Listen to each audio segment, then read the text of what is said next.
ठीक है। अगर आप फर्म को रजिस्टर्ड करा लेते हैं पार्टनरशिप एक्ट में तो वो पार्टनरशिप फर्म बन जाती है, और अगर आप रजिस्टर्ड नहीं करवाते हैं तो फिर वो एओपी बन जाती है। ठीक है। एओपी का असेसमेंट काफी आसान है, ठीक है, और similar to the partnership firm है, पर उससे काफी इजी है। कैसे? देखिए यहाँ पे आपको एक सेक्शन याद करना है,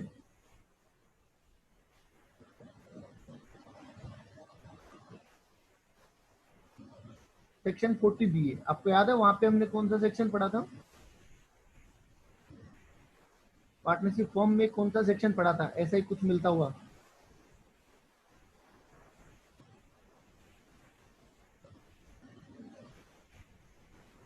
याद है?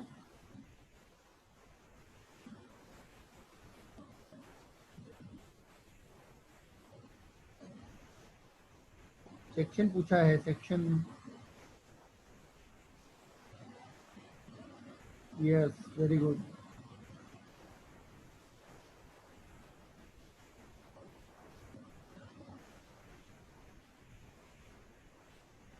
तो वहां पे जो सेक्शन 40B था वो हमें ये कह रहा था कि पार्टनर को जो इंटरेस्ट ऑन कैपिटल देंगे वो 12% तक अलाउड है, या फिर जितना डीड में लिखा हुआ है, और जो रेमुनेशन देंगे वो बुक प्रॉफिट के कुछ अमाउंट तक अलाउेबल है।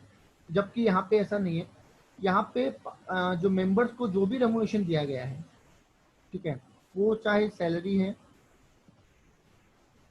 चाहे वो बोनस है, और चाहे वो कमीशन है, सारी चीजें कंप्लीटली डिसअलाउड है।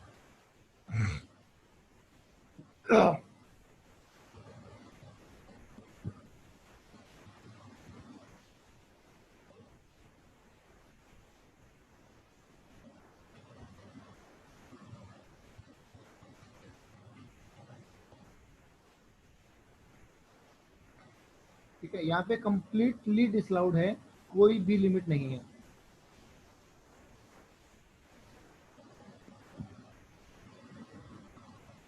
इंटरेस्ट ऑन कैपिटल दिया गया है वो भी कंप्लीटली डिसअलाउड है, उसमें भी कोई डिबेट नहीं है। हाँ, एक पॉइंट जरूर लिखूंगा मैं, net of interest on drawing, net of interest on drawing, ये मैंने एक्स्ट्रा पॉइंट लिखा है। मैं समझा भी देता हूँ ये कैसे है। आई होप पहले वाले पॉइंट में तो कुछ समझाने की जरूरत नहीं है। आपने मेंबर को सैलरी दी, बोनस दिया, कमीशन दिया, या ऐसे कोई भी चीज़ दी, वो कम्प्लीटली डिसअलाउड है, तो इसमें समझाने वाली कोई बात ही नहीं है। बट अगर आपने इंटरेस्ट ऑन कैपिटल दिया है तो देखिए क्या होगा। मैं पार्टनर लिख रहा हूँ, मान लीजिए 3 पार्टनर है A, B and C। Interest on capital हमने दिया है और इंटरेस्ट ऑन ड्राइंग हमने लिया है। पहले पार्टनर को आपने 4,000 का इंटरेस्ट दिया, पहले पार्टनर को आपने 4,000 का इंटरेस्ट दिया और उससे 1,000 का इंटरेस्ट लिया। दूसरे पार्टनर को 6,000 का दिया और 6,000 का लिया, और तीसरे पार्टनर को 8,000 का दिया और 10,000 का लिया। मान लीजिए ये आपका क्वेश्चन है, तो आप डिसअलाउड कितना करेंगे? पहले केस में आपने दिया 4,000 जबकि लिया 1,000, तो नेट ऑफ की बात करें तो आप डिसअलाउड कितना करेंगे? 3,000 रुपये आप डिसअलाउड करेंगे। दूसरे केस में कुछ भी डिसअलाउड नहीं होगा क्योंकि हमने दिया भी 6,000 है और लिया भी 6,000 है। और तीसरे केस में कितना डिसअलाउड करेंगे बताओ? तीसरे केस में कितना डिसअलाउड करेंगे बताओ?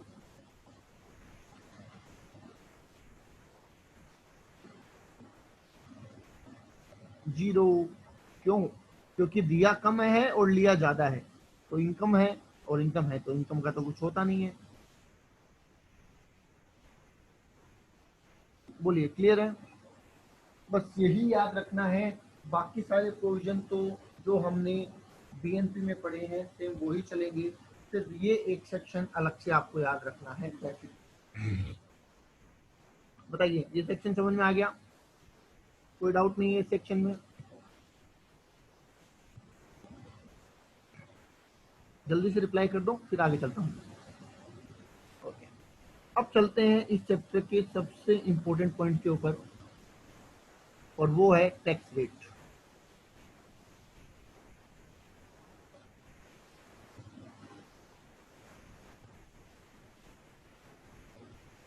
वो है टैक्स रेट।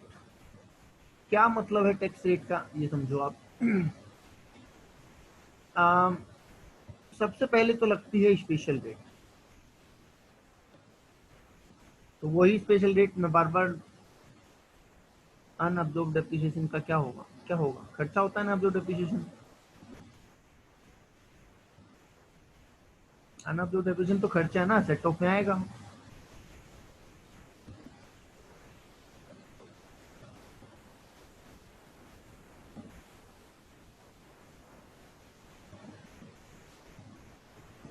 हाँ हाँ सेम। देखिए एओपी कोई अलग से एसएससी थोड़ी है, एओपी भी तो सेम वैसा ही है सब। अरे एओ भाई मेरे यहाँ पे बुक प्रॉफिट थोड़ी निकालना है, जो अनअब्जॉर्ब डेप्रिसिएशन का ट्रीटमेंट पूछ रहे हो तुम। वहां पे तो हमें बुक प्रॉफिट निकालना था, इसलिए हम ट्रीटमेंट पूछ रहे थे, उसमें अनअब्जॉर्ब डेप्रिसिएशन को ट्रीट करना था। यहाँ पे थोड़ी हमें बुक प्रॉफिट निकालना है, यहाँ तो सीधा डिसअलाउड कर देना है, तो सोचना ही नहीं है। यहाँ पे जो आप क्वेश्चन पूछ रहे हैं वो अप्लीकेबल ही नहीं है।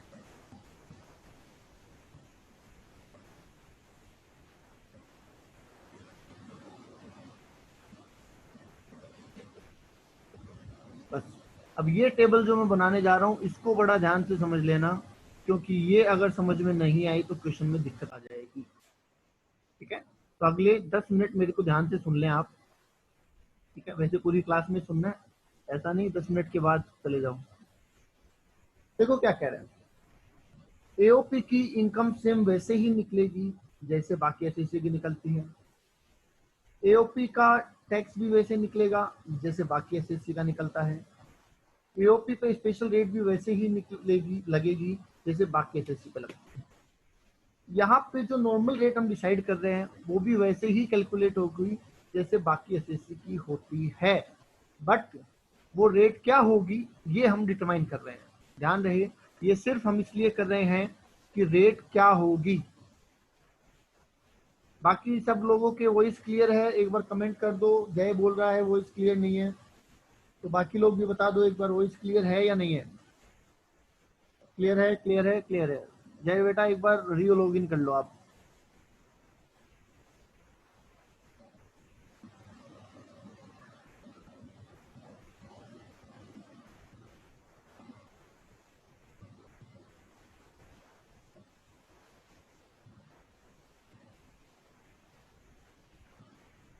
अब सही आ गई, चलो कोई बात नहीं, बढ़िया। अब समझना ध्यान से,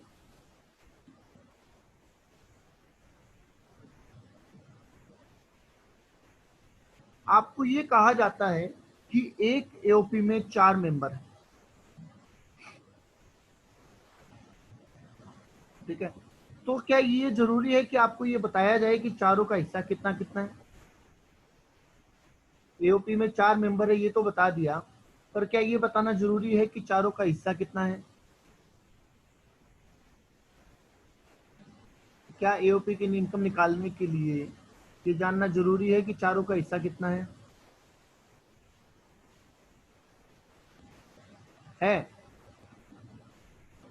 मान लो चारों का 25-25% हिस्सा है, और दूसरे केस में ऐसा है 30-30, 20-20, तो क्या फर्क पड़ेगा हरीश एओपी के इनकम पे। चारों का इक्वल हुआ तो, और चारों का अलग अलग हुआ तो एओपी की इनकम पे क्या फर्क पड़ेगा।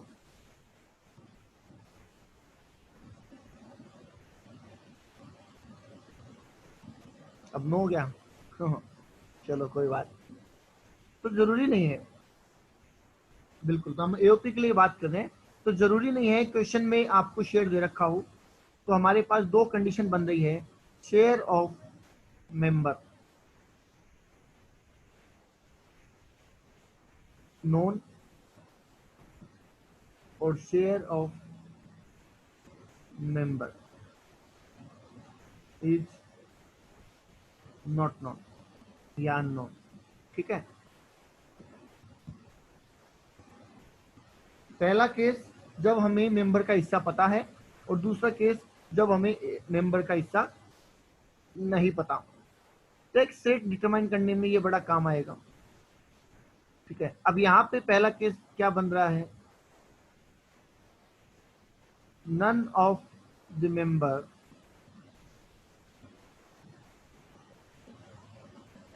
Have income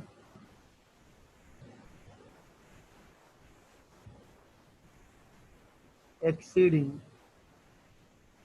basic exemption limit. सबको पता है बेसिक एग्जम्पशन लिमिट कितनी है। इंडिविजुअल है तो 2.5 लाख रुपए, सीनियर है तो 3 लाख रुपए, और सुपर सीनियर है तो 5 लाख रुपए।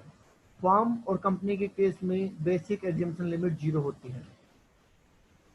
तो पहला केस कह रहा है कि जब किसी भी मेंबर की इनकम बेसिक एग्जम्पशन लिमिट से ज्यादा ना हो,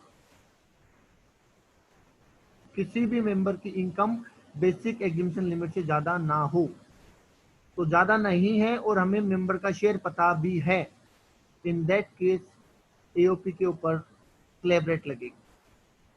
इन दैट केस एओपी के ऊपर स्लैब रेट लगेगी। समझ गए। दूसरा है share of member is not known.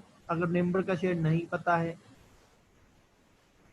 तो एओपी के ऊपर लगेगी एमएमआर, मैक्सिमम मार्जिनल रेट। बोलो, ये दोनों पॉइंट क्लियर है।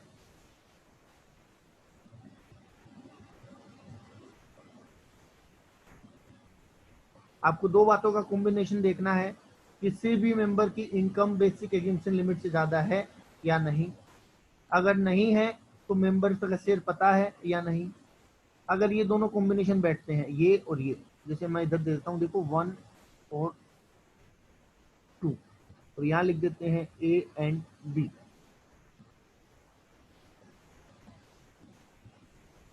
Any member have income exceeding basic exemption limit. अगर किसी भी मेंबर की इनकम बेसिक एग्जम्पशन लिमिट से ज्यादा हुई तो इन दैट केस एमएमआर लगेगा एओपी के ऊपर। बस इतना ही रोल है इस चीज का कि एओपी की रेट निकालने के लिए काम आएगा। इस चीज का सिर्फ इतना ही रोल है कि ये एओपी की टैक्स रेट निकालने के लिए काम आएगा। That's it. इसके अलावा कोई रिलायंस नहीं है। बताइए, बात समझ में आ गई? बोलिए, ये बात समझ में आ गई? तो सबसे पहले आप क्या देखेंगे कि मेंबर का हिस्सा पता है या नहीं। फिर आप देखेंगे कि किसी भी मेंबर की इनकम बेसिक लिमिट से ज्यादा है या नहीं, और अगर हाँ तो कॉम्बिनेशन आप बना देंगे। चलो मैं एक कॉम्बिनेशन बना के देता हूँ आपको ना।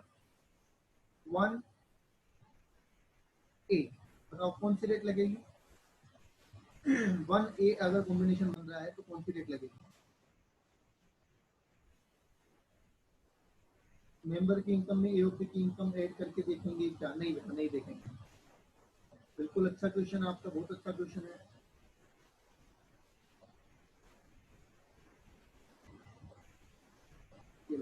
Accept AOP share. चलिए 1A अगर हुआ तो रेट क्या लगेगी? लेफ्ट। अगर 2A रहा तो 2A रहा तो कॉम्बिनेशन जो हमारा है वो 2A रहा तो एमएमआर। ठीक है। 1B रहा तो एमएमआर, और 2B रहा तो एमएमआर। इसका मतलब आप अगर एक याद रख लो, कौन सा वाला, ये वाला, वो भी काम बन सकता है हमारा।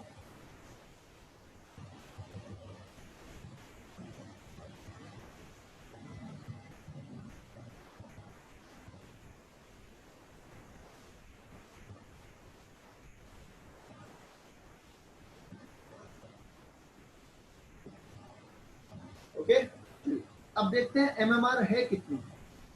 तो एमएमआर, अच्छा स्लेब कौन सी लगेगी ये भी बता देता हूँ मैं आपको यहाँ पे।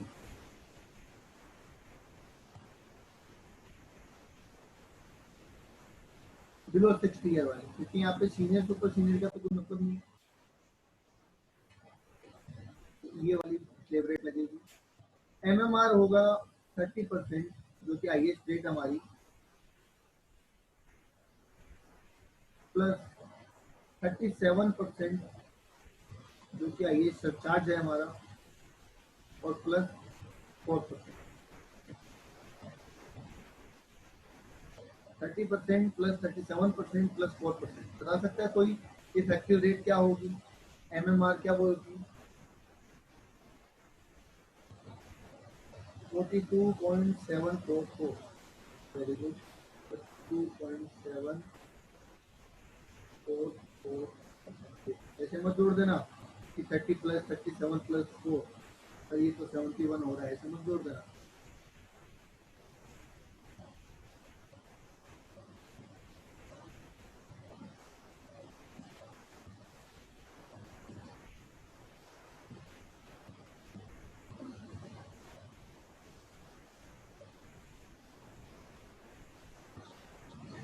बोलिए, ये बात समझ में आ गई?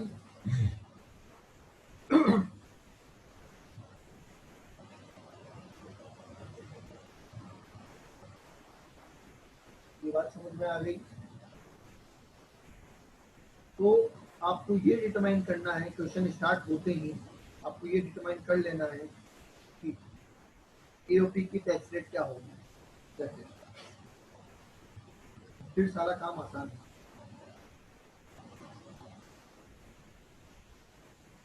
स्क्रीनशॉट लेना है ले लो, फिर मैं आगे चल रहा हूँ। अगर आप इसका स्क्रीनशॉट लेना चाहें ले लीजिए।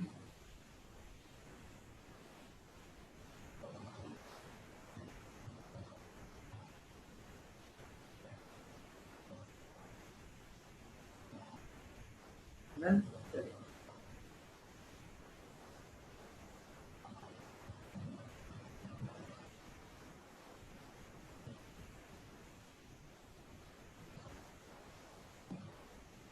इसके ऊपर वाला क्यों करें?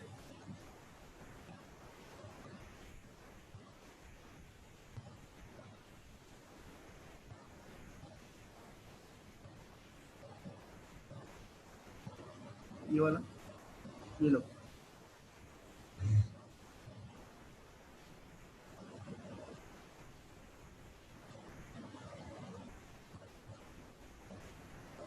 मैंने आपको एक क्वेश्चन शीट भेजी है, वो ओपन कर लीजिए। मैंने आप सब लोगों को एक क्वेश्चन शीट भेजी थी आज, वो ओपन कर लीजिए।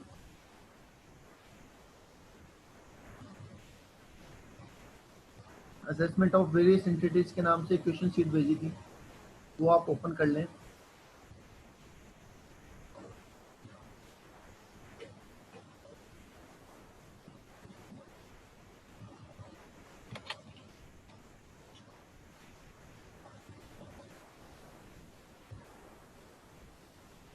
चलिए,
ओके।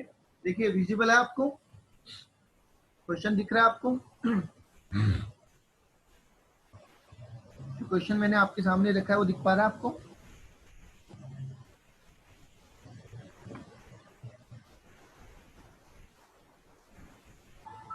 चलिए तो करते हैं, इस क्वेश्चन को करते हैं। ओके, करते हैं, इस क्वेश्चन को सोल्व करते हैं। क्या बोला गया हमें? ए एंड मिसेज बी दोनों इंडिविजुअल है, ये बात ध्यान रखना। Being a member of AOP with equal share. बताओ, क्या आपको मेंबर का शेयर पता है या नहीं पता है? मेंबर का शेयर पता है या नहीं पता इस क्वेश्चन में?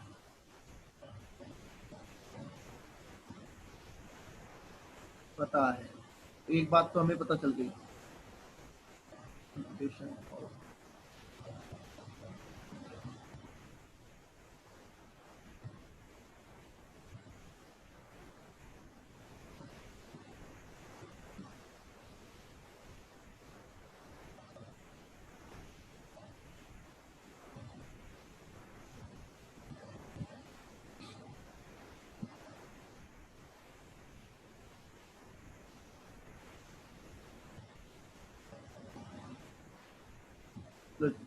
Computation of total income and tax liability. Okay okay, सबसे पहले हम चलते हैं, क्या कोई सैलरी इनकम है? एओपी की सैलरी है क्या? होती नहीं है। क्या कोई एचपी इनकम है? नहीं है। तो हम सीधा बीएनपी पे चलेंगे, यहाँ पे लिख देंगे बीएनपी और यहाँ से स्टार्ट हो जाएंगे।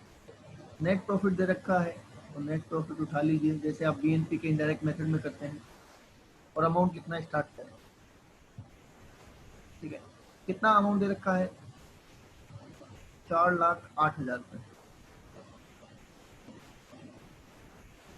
ओके, अब धीरे धीरे चलेंगे। बोनस टू एम्प्लॉय, बोलो अलाउ है या डिसअलाउ है? यहाँ से आपको क्वेश्चन हमेशा स्टार्ट करना चाहिए। बोलो अलाउ या disallow?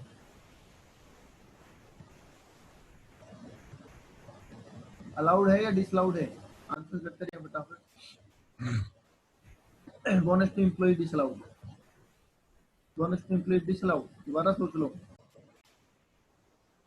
Bonus to employ disallowed, दोबारा सोच लो।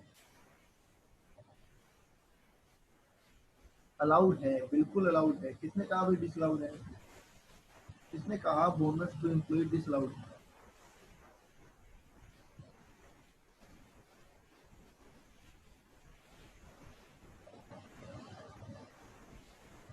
बोनस टू एम्प्लॉय डिसअलाउड है, ये किसने कहा?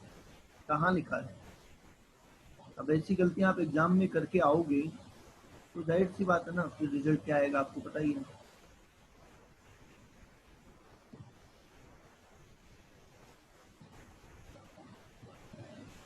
आपको कहा कि मेंबर को दिया वो डिसअलाउड है, आप तो स्टाफ का डिसअलाउड कर रहे हैं, और स्टाफ को अगर डिसअलाउड कर देंगे तो फिर देंगे किसको? बोलो भाई, जिन्होंने आंसर दिया था वो बोले तो सही, रिप्लाई तो करें कि एम्प्लॉय को ही अगर हम कुछ नहीं दे सकते तो फिर किसको देंगे?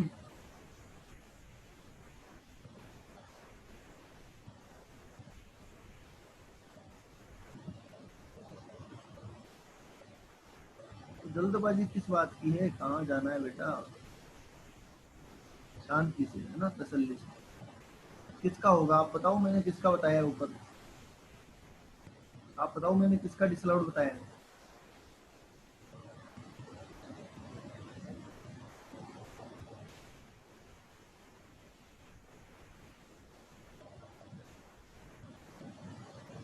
हाँ बिल्कुल, मेंबर का। इतने अच्छे से तो ऊपर सारी बातें लिखी हैं। एम्प्लॉय में और मेंबर में फर्क है ना। जैसे कल हमने असेसमेंट किया लास्ट में, पार्टनर रेमुनेशन पे लिमिट लगाते थे या स्टाफ के रेमुनेशन पे लिमिट लगाते थे? बोलो, पार्टनर के रेमुनेशन पे लिमिट लगाते थे या स्टाफ के? पार्टनर के। तो जाहिर सी बात है, सेम वैसा ही यहाँ है, मेंबर पे लगाएंगे ना, स्टाफ पे थोड़ा लगाएंगे। तो देखिए दोबारा सुन लीजिए मैंने क्या किया है। ए को बोनस दिया, डिसअलाउड, क्योंकि ये मेंबर है। बी को बोनस दिया, वो भी मेंबर है, वो भी डिसअलाउड। ए को सैलरी दी, वो भी डिसअलाउड, और बी को सैलरी दी, वो भी डिसअलाउड। हमने सारा डिसअलाउड कर दिया है यहाँ पे। आगे लिखा है इंटरेस्ट ऑन कैपिटल, ये भी डिसअलाउड करेंगे। और इंटरेस्ट ऑन कैपिटल में नेट कंसेप्ट लगाएंगे ए और बी। ए को दिया कितना 15,000 और लिया कितना 16,000, तो इसका मतलब हम कुछ भी डिसअलाउड नहीं करेंगे। बी को दिया कितना 20,000, लिया कितना 8,000, तो डिसअलाउड कितना कर देंगे 12,000। ये सारे एडजस्टमेंट सेक्शन 40 बी ए के अंदर किए हमने। अभी तक जितने भी एडजस्टमेंट किए हैं सारे सेक्शन 40 बी ए में किए हैं।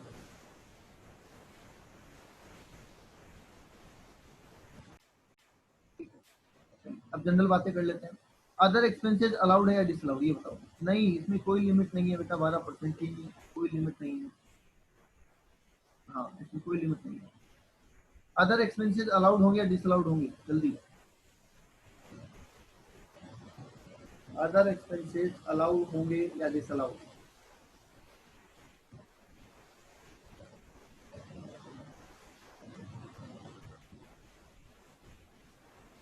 बोलिए। अदर एक्सपेंसेस अलाउ होंगे या डिसअलाउड,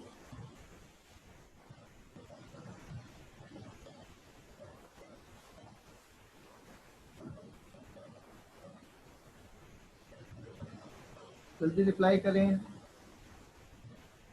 अलाउ होंगे या डिसअलाउड अदर एक्सपेंसेस, अलाउ होंगे, इसलिए हमें कुछ करने की जरूरत नहीं है क्योंकि ऑलरेडी वो लेस हो चुके हैं। आप मेरे से ये सबको ये तो पता है ना हम अलाउड डिसअलाउड क्या कर रहे हैं, तो ऐसा तो नहीं है जिसको ये नहीं पता सर अलाउड डिसअलाउड होता क्या है।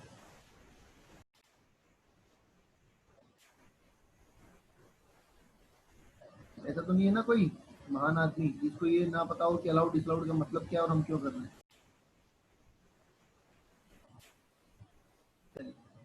नेक्स्ट पूछते हैं डेप्रिसिएशन। बोलो डेप्रिसिएशन अलाउड है या डिसअलाउड है, क्या करें। डेप्रिसिएशन जल्दी बोलो।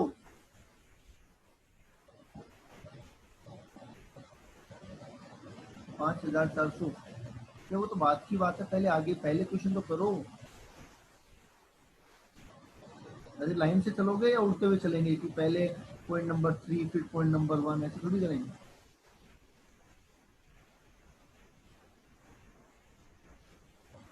ठीक है, डेप्रिसिएशन में हम एक बार इसको डिसअलाउड कर देते हैं क्योंकि ये एज पर बुक्स होगा, और फिर एज पर इनकम टैक्स जो होगा उसको अलाउ कर देंगे। तो एक बार के लिए मैं इसको डिसअलाउड कर रहा हूँ। कितना है 30,000। डोनेशन बोलो, डोनेशन क्या होगा, डोनेशन क्या होगा, डोनेशन भी डिसअलाउ होगा, ये डोनेशन को भी डिसअलाउ कर दिया। एक्सपेंसेस साइड के सारे एक्सपेंसेस का ट्रीटमेंट कर दिया हमने, कुछ छोड़ा तो नहीं है। एक्सपेंसेस साइड के सारे चीजों को कंसीडर कर लिया हमने, फिलहाल छोड़ा नहीं है कुछ भी।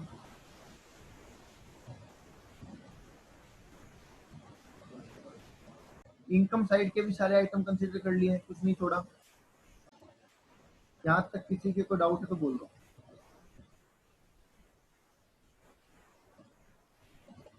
यहाँ तक किसी के कोई डाउट है तो बोल दो।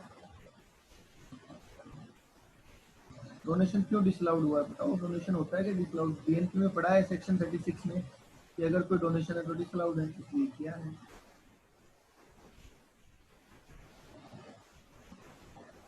बीएनपी में सेक्शन 36 में पढ़ा है ना कि डोनेशन डिसअलाउड है। चलो अब आते हैं अदर इंफॉर्मेशन। पहली इंफॉर्मेशन कह रही है depreciation for the year under section 32 is rupees 20,000। तो ये हम लेस करेंगे क्योंकि according to income tax depreciation 20,000 का लेस करेंगे। दूसरी एडिशनल इंफॉर्मेशन कह रही है other expenses include expenditure of rupees 5,400 which is disallowed under section 40A2। 40A2 की वजह से डिसअलाउड हो गया। 40A2 क्या था, अगर रिश्तेदार को ज्यादा पेमेंट किया है तो ये हम डिसअलाउड कर देते हैं।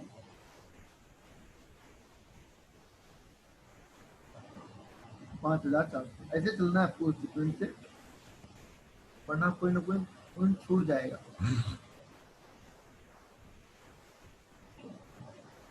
बताइए और कोई एडजस्टमेंट बाकी है?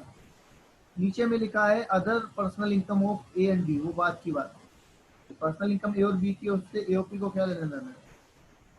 यहाँ पे तो कोई रिलेवेंस नहीं है। बताओ और कोई एडजस्टमेंट बाकी है क्या इस क्वेश्चन में? एओपी की इनकम निकालने के लिए कोई एडजस्टमेंट बाकी है क्या?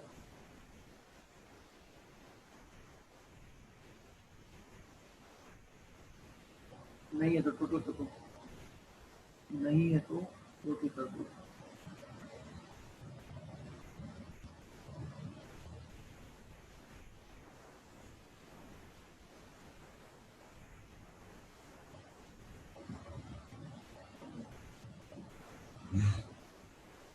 पाँच लाख 83,400 बता रहे हैं।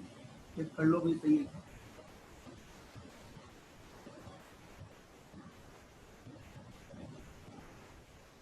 इनको गलत लग रहा है, एक बार चेक कर लो।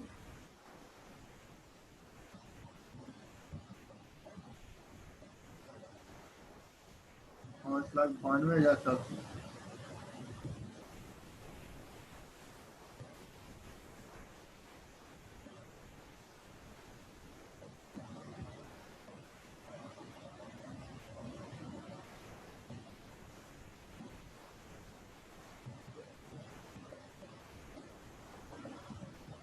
चलो सही है सबका।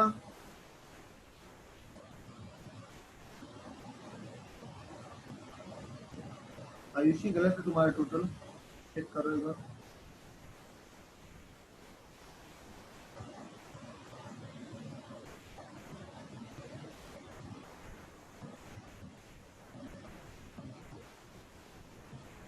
क्या कुछ और एडजस्टमेंट बाकी है या यही टैक्सेबल इनकम है?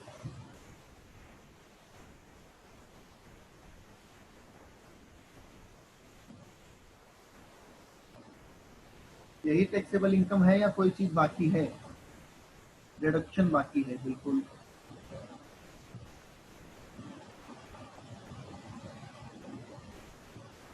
80G में मिलेगा क्योंकि इसने डोनेशन दिया है। कितना? 10,000। इनकम हो जाएगी 5,81,000 तक। ये होगी हमारी टोटल इनकम या टैक्सेबल इनकम।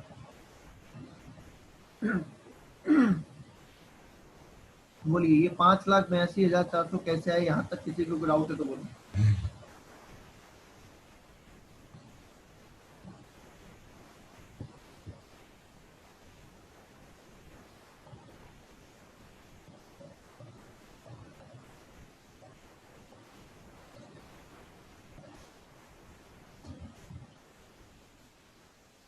5,82,400 कैसे है? यहाँ तक डाउट है तो पूछ लो। तो अब मुझे ये बताओ एओपी के ऊपर टैक्स रेट क्या लगेगी?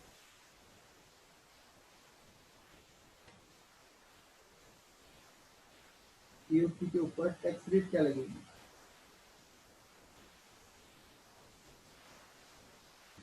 बोलो, एओपी के ऊपर टैक्स रेट क्या लगेगी? सोच समझ के बोलना, ऐसे नहीं तुक्केबाजी नहीं, तुक्के मत लगाना, सोच समझ के बोलना on some logic. MMR place, MMR place, MMR place. अच्छा बताओ, मुझे ये बताओ क्या बेसिस लेते हैं हम? सबसे पहला बेसिस, क्या मेंबर का शेयर पता है? मेंबर का शेयर पता है क्या? आराम से चलो, जल्दबाजी किस बात की? क्या मेंबर का शेयर पता है? यस। क्या किसी भी मेंबर की इनकम बेसिक एग्जामेशन लिमिट से ज्यादा है? अब बेसिक एग्जामेशन लिमिट का मतलब यहाँ पे है 2.5 लाख, क्योंकि दोनों मेंबर इंडिविजुअल। तो बताओ किसी मेंबर की इनकम 2.5 लाख से ज्यादा है क्या? नहीं है। तो ये केस बन रहा है 1A। तो 1A पे क्या रेट लगती है? 1A पे क्या रेट लगती है, कौन सी रेट लगती है? स्लैब रेट लगती है। तो बताओ अब जिन लोगों ने एमएमआर बोला था या 30% बोला था, उन्होंने क्या गलती करी वो बताओ पहले मुझे। क्यों कहा एमएमआर? एक तो लोकेश था शायद। कंफ्यूजन हो गया, अरे इसी बात में कंफ्यूजन हो गया। अभी लोकेश ये क्या हुआ?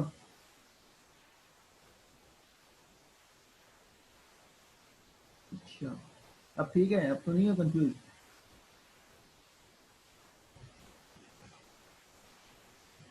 चलिए अच्छी बात है। तो स्लेब रेट लगा दो, स्लेब रेट लगाओगे तो